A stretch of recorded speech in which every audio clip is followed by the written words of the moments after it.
Welcome back. Americans are on the move, not just for vacations abroad, but for the long haul. With a record number of Americans showing a desire to move abroad and a near record number actually making that move, CBS's Gwen Baumgartner looks at what's driving the American exodus as the country celebrates 250 years.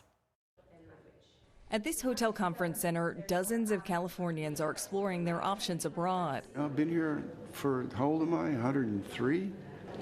Time for a change. It's part of a booming business helping Americans move overseas. David Govaker represents Optimize Investment Partners, who organized this event for people interested in living in Portugal. They want specific answers like, what is the taxation? How soon do I get my residency? An estimated 180,000 U.S. citizens moved abroad last year as the number of people entering the country, minus those leaving, turned negative for the first time since the Great Depression. A 2025 Gallup poll found 20% of Americans would like to leave the U.S. permanently. Among women ages 15 to 44, that number climbs to 40%.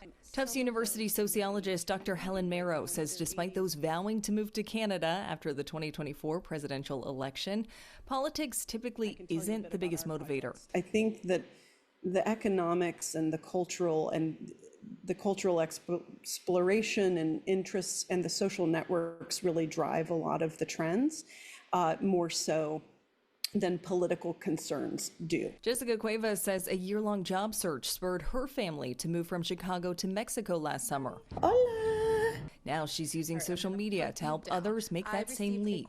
I think it's allowing people to have that creativity and wantingness to have a different experience. Sharing the idea that the American dream can sometimes take you elsewhere.